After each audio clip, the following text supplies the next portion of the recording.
Croeso mawr I taro gyda Nia. Heddi fi'n mynd i'r darlleniad I chi I gyd I wneud â cariad, okay? So gallai fe fod yn partner I chi, os I chi'n wylo yn partner, okay? Os I chi'n berson romantis, okay? Felly bod neges bach yn dod I chi heddi, okay?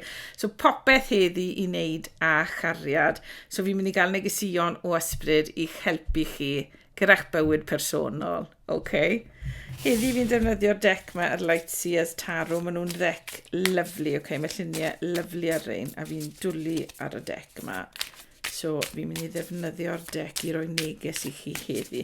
Beth ni'n mynd I wneud heddi yw edrych ar egni'r sefyllfa neu egni'r cariad yn eich bywyd chi. Wedyn, ni'n mynd I edrych ar y sialens, pa sialens I chi'n mynd drwyddo felly ar y foment, neu beth sy'n eisiau chi adael fynd, okay? Torri mas o'ch bywyd. A wedyn, ni'n mynd I gael gair o gyngor am beth sydd I ddod. Okay? So, I ddechrau gyda heddi, please. Allwn ni gael cerdyn, ysbryd, I ddangos egni, yr egni sydd gyda ni ar y foment, i'r grŵp lyflu hyn sy'n watcha ni ar YouTube. Pawb sy'n gwylio heddi. Beth yw ei sefyllfa nhw ynglyn â chariad ar y foment, please. A beth sydd gyda ni? Waw! Right, okay. Brenhines y cwpanau. Okay? Dyma cerdyn lyflu. Mae brenhines y cwpanau yn berson sy'n just yn joio, just disgwyl ar ôl pawb, okay? Mae'n fenyw sydd yn, am bod fi'n gweud menyw, okay? Ni gyd ar rwyfaint o egni benywedd a gwrwedd yn cyrff ni, okay? Yn yn ysbryd ni. Felly, hyd yn oed am menyw yw I, gallai fe fo'n ddyn, okay? Mae'r fenyw yma, mae'n fenyw lyflu, okay? Mae greddf dofn gyda'i. Mae cariad tawel jyst yn redeg drwyddi ddi, okay? A mae'n sôn am iachad, okay? Gwella eto, okay? So, wedyn ni, mae'r egni I chi ar y foment yn egni lyflu, cariadus iawn, okay? So, mae popeth yn teimlo yn dda, yn emosiynol gyda chi, okay? A os nag chi'n teimlo yna ar y foment, mae hwn gallu fod yn person sy'n mynd I ddod mewn i'ch bywyd chi. Os nag chi gyda rwy'n ar y foment, gallai fod menyw fel un, y dyn fel un, okay? Yn dod mewn i'ch bywyd chi, okay? Mae'r egni ar y foment yn egni cariadus lyflu I chi, okay? So dyna egni'r cariad yn eich bywyd chi ar y foment, okay? Felly taw chi sy'n teimlo fel un, felly nid gwneud meddwl bod chi gyda rwy'n, felly bod chi jyst yn teimlo fel am eich hunan, okay? Chi di dod I ymddiried yn eich hunan, I nabod eich teimladau eich hunan, okay? Ond mae pethau yn dda I chi ar y foment I wneud â cariad, okay? Neu felly bod chi'n dod ar rwy'n fel un mewn, fel I fi'n gweud, okay? Nawr, ysbryd, gewn ni please cerdyn. Beth yw'r sialens I wneud â chariad ar y foment, please? Beth yw'r sialens I gariad i'n grŵp ni fan hyn heddi? Y sialens yw y dyn sy'n hongad, ond mae fe rhwng fforwyth. Okay? So mae dyn sy'n hongad ar fe bod nhw'n fel un. A os chi'n cael y cerdyn yma, mae fe'n meddwl bod chi mewn stad o limbo. Okay? So mae chi'n gwybod beth sy'n neud, so mae chi'n gwybod le sy'n fynd, chi just yn stond ar y foment. Okay? Dyna beth mae fe'n meddwl rhwng fel yna. Ond os mae rhwng fel un, fi'n meddwl bod eisiau chi mewn yn sialens I chi yn eich bywyd personol, okay? Mae'n amser I chi nawr I wneud penderfyniad am rhywbeth, okay? Mae'n amser I chi symud mlaen. So falle bod rhywun yn eich bywyd chi, chi'n teimlo fel yna, okay? A falle bod mae eisiau chi nawr I symud mlaen gyda'r perthynas, okay? Symud mlaen gyda'r perthynas. Dyna'r sialens chi wythnos yma. Os chi wedi cwrdd â rhywun yn barod, neu os oes rhywun dech chi yn eich bywyd, symudwch mlaen gyda'r perthynas, okay? Pidwch sefyll yn stond, smidwch mlaen. Na beth yw sialens y darlleniad yma i chi. Y neges yma. Allwn ni please de, nawr, gael neges fach, please. Allwn ni gael neges fach. Am fe sydd i ddod ysbryd. Beth nawr sydd i ddod? Beth sydd i ddod i'n grŵp ni nawr? Heddi ynglyn â chariad. Beth sydd i ddod, please? A beth sydd gyda ni? Right, So mae gyda ni y marchog o bentecle. Nawr, y marchog o bentecle yw'r unig marchog yn y dec sydd ddim yn symud mlaen yn gloi ar rhywbeth, Mae lot o mynydd dyn nhw, mae nhw'n sefyll, mae nhw'n barod, mae nhw'n bobl sy'n licio cael popeth yn lle cyn felly symud mlaen gyda rhywbeth, So mae'r ffaith bod hwn gyda chi yn meddwl gallai fod rhywun fel un yn dod mewn i'ch bywyd chi, Os ych chi'n sengl ar y foment, gallai fod person fel un yn dod mewn i'ch bywyd chi. So person sy'n iawn gyda'i arian, so mae digon o arian dyn nhw'n neud beth maen nhw'n moyn mewn bywyd, so maen nhw'n bringo arian, a felly bod nhw'n berson sy'n licio cymryd pethau cam wrth gam, so maen nhw'n moyn hasti mewn i dim, So felly bod person fel un yn dod mewn i'ch bywyd chi. Os ych chi mewn perthynas, felly bod eisiau chi gymryd arno peth o'r egni yma, Cymrwch popeth gam wrth gam gyda'r person yn eich bywyd chi, achos bydd hwn yn cryfhau'r perthynas, Na beth fi'n cael o'r cerdyn yma. Gallai fe fod hefyd, os ych chi gyda rhywun, bod chi'n mynd i felly wneud pethau mwy sefydlog rhwng chi. Felly byddwch chi'n penderfynu, felly mynd â pethau mellach, felly byddwch chi'n penderfynu priodi, felly byddwch chi'n penderfynu sy'n mynd mewn dy gilydd, fath na o beth. Ond mae'r cerdyn yma'n gweud, os ych chi'n neud na, cymrwch chi gam wrth gam, cymrwch pethau yn araf. Dim eisiau hasti gyda dim, so cymrwch yn araf. So gallai fod, os ych chi'n sengl, gallai fod rhywun fel un dod mewn i'ch bywyd chi, a os ych chi mewn perthynas, cymrwch pethau gam wrth gam, a smidwch mlaen un stepyn ar y tro, a smidwch mlaen yn araf. Be fi'n mynd i wneud nawr? Fi'n mynd i ddefnyddio dec wahanol jyst i gael tyma bach fwy o neges i chi ar y cerdiau yma. Allwn ni please ysbryd jyst cael cerdyn o eglurhad ar yr brenhines o gwpanau, please. Y brenhines o gwpanau. A beth sydd gyda... chi wedi cael tor calon yn y gorffennol. Mae hwn yn gweithio fi, chi wedi cael tor calon. Y tri o gleddyf yw'r cerdyn toriad calon.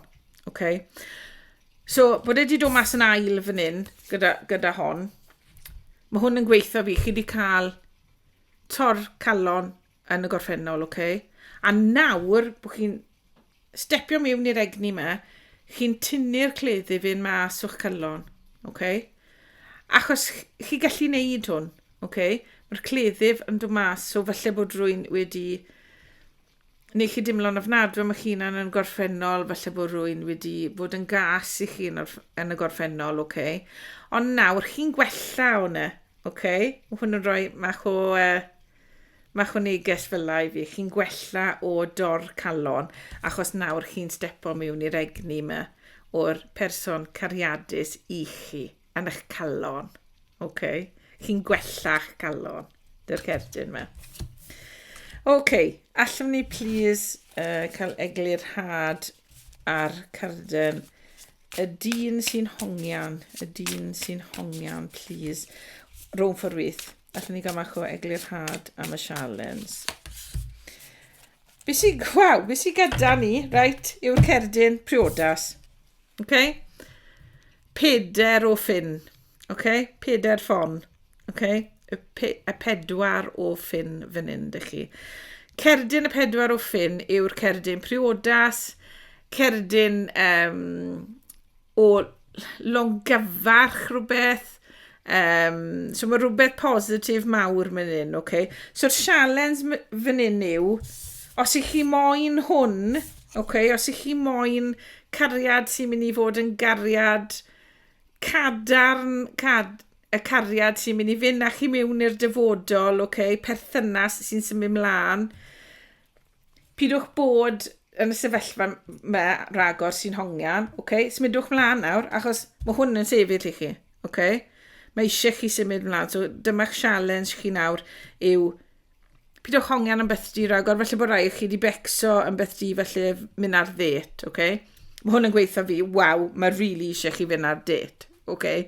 Achos mae'n amser chi symud mlaen a os ych chi moyn hwn, okay? Priodas, perthynas hir dymor gyda rwy'n, mae eisiau chi symud mlaen nawr. Okay? Mae'r amser wedi dod, smydwch mlaen. A chi sy'n mewn perthynas, mae'n gweithio chi, right, mae eisiau chi sefydlu fwy nawr, mae eisiau chi dechrau rhoi gwryddau lawr, okay? Tyfwch gwryddau nawr dy'r person yma, achos os ych chi moyn hwn, okay? Os ych chi moyn priodas, os ych chi moyn bod yr person yna'n byth. Os ych chi mewn perthynas hir dymor, os ych chi'n briod yn barod, okay? Mae rhaid chi weithio ar priodas, okay? Ni gyd yn gwybod na. A nawr yr amser i chi weithio, na fe fel bod hwn yn dod yn iawn i chi, okay? Diolch yn fawr, ysbryd. A fi jyst wedi sylweddoli, fi wedi defnyddio yr un dec i dynnu hwn mas, okay? Ond, o rhywbeth yn gweithio fi, to na beth oedd eisiau wneud, so na beth wnaethau, okay? Right, nawr den, nôl i'r dec ma. Allwn ni, please, ysbryd, cael cerdyn o eglurhad am y marchog o bentacle, please. Cerdyn o eglurhad. Waw, mae honna wedi mynd ar y llawr. Right. A fi oli. Okay, a'r cerdyn nath gwmpo ar y llawr, okay, oedd y 5 o bentacle. Na mae'r cerdyn ma'n gweithio fi bod chi di teimlo mas o bethau, chi di teimlo mas yn yr oed fel, okay, fel maen nhw'n disgrifio fe. So teimlo mas o bethau, felly bod pawb arall wedi bod yn cario ymlaen, dy bywydau, dy cariadon, a chi di bod, chi di teimlo mas o bethau, okay? Chi di teimlo'n isiel, chi di teimlo just fel se cariad beth mynd i ddod i chi falle, okay? Cariad iawn. Ond mae'r cerdyn ma yn gweithio fi, gyda'r cerdyn ma, mae eisiau chi fod fwy sefydlog, mae eisiau chi gymryd pethau'n araf. Pidwch meddwl bod pethau'n mynd i newid dros nos, achos newn nhw ddim. Ond mae rhaid chi dod i'r gwaith mewn i newid pethau yn y bywyd, okay? A symudwch mlaen, achos mae'r amser hongian wedi dod i ben. Mae'r amser i chi nawr i symud mlaen. O ta beth oedd y calon, achos chi'r person lyflu yn bwys, okay? Fi'n teimlo taw chi yw hon, neu hwn, okay? Chi yw'r person yma sy'n llawn cariad. A mae cymaint o gariad gyda chi roi i rwy'n, okay? A os ych chi moyn hwn, mae eisiau chi symud ymlaen. A mae eisiau chi wneud e'n araf, okay? A pidwch becso am fod falle'n wahanol. Felly bod rai o chi'n teimlo, fi'n mynd am berson sy'n wahanol i'r taip fi arfer mynd am, okay? Ond beth wedai wrtho chi, mae hwnna'n okay, achos falle dyna beth eisiau yno chi.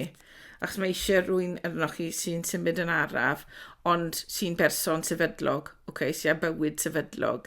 Achos bydd hwnna wedyn yn neud chi'n fwy sefydlog, achos bod nhw'n sefydlog, okay? Mae eisiau chi fod mwy sefydlog fan hyn. So, waw, mae'r neges hyn yn gweithio fi bod chi wedi torri'ch calon, okay? Chi wedi cael tor calon yn y gorffennol, a chi wedi teimlo mas o bethau, chi wedi teimlo fel se... Felly oedd y person wedi cadw chi wrth pobl oedd yn bwysig i chi, okay? Ac mae rai perthnasau gallu bod yn rai lletwydd fel yna, a rai ddim yn neis iawn, okay? Ond, nawr, mae'n amser i chi symud mlaen, os ych chi moyn hwn, okay? Priodas, llongyfarchiadau, cerdyn y llongyfarchiadau, okay?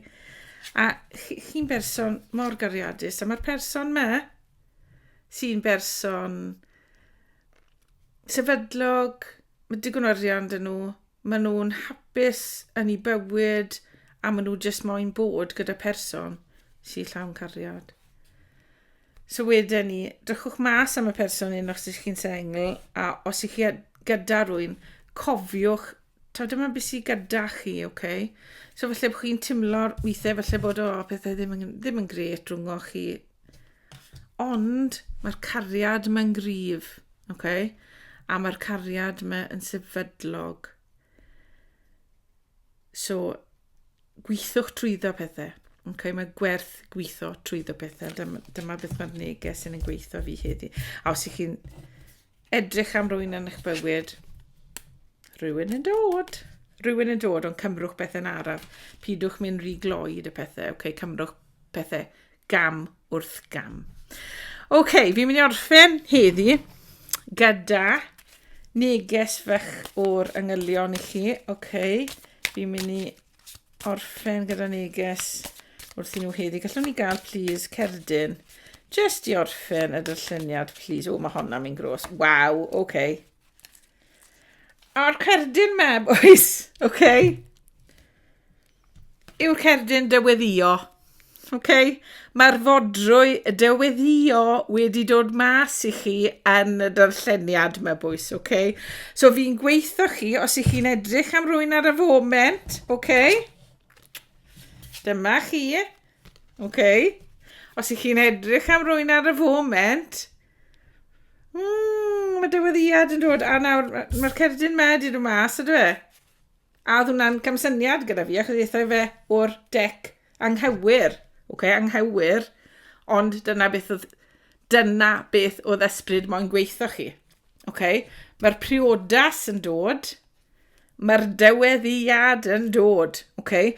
Os ych chi'n symud ymlaen a pidwch hongad yn bethdi, okay?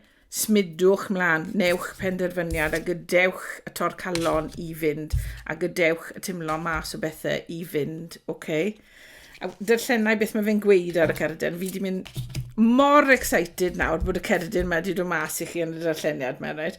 Yr cerdyn mae'n gweud bod chi'n hapus am byth, okay? Mae fe'n gweud eternity fan hyn, okay? Am byth.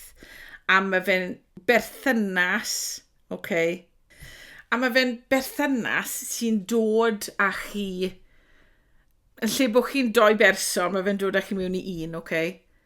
A wedyn ni bod hwn yn berthynas enaid felly'n dod mewn i chi fan hyn, okay? A mae fe'n berson chi fod a chi'n mynd i briodi'r person yma, okay? Os nag chi'n briod yn nhw'n barod. Os ych chi'n briod yn nhw'n barod, mae werth gweithio ar y perthynas sy gyda chi, okay? Os ych chi'n cael trafferth ar y foment, okay? Mae gwerth gweithio arno fe, achos chi fod gyda'r person yn wedyn ni, okay, boys? Fi'n gwybod nag yw hwn mynd i fod yn iawn i chi gyd, okay? Ond i'r rhan fwyaf chi sy'n gwylio heddi. Mae'n eich person yn dod mewn i chi, okay? Chi'n mynd i fod gyda am byth, okay? Mae fe'n gweud eternity ar hwn, okay? Am byth. Ne, maen nhw'n berson, ne os ych chi mewn perthynas, chi fod yr person hyn, okay? Mae reswm bod chi dy'r person hyn yn eich bywyd, okay? Ond os nhw yn achosi hwn i chi, mae'n amser chi sy'n mynd mlaen wrth nhw. Ond so mae fi'n credu bod nhw, okay? Yn y perthynas mae fi'n teimlo fel se chi di mynd trwy hwn, o hwn yn y gorffennol, okay? Nawr mae'n amser i chi sy'n mynd mlaen. A waw, Dyweddïad, boys, okay? O felly bod chi di bod yr person yma flynydde. A nawr chi'n penderfynu, right, briodwn ni. Okay? Felly daw, rhywbeth fel lan i chi. Okay? So dyna neges heddi, okay? Neges lyflu wrth ysbryd am chariad yn eich bywyd chi. A waw, fi wedi mynd yn excited iawn yn gwneud y darlleniad me, okay? Fi'n teimlo mor positif am beth sy'n digwydd i chi ar y foment. Mae'r amseroedd hyn wedi mynd. Nawr, mae hwn dy chi i edrych mlaen am. Okay?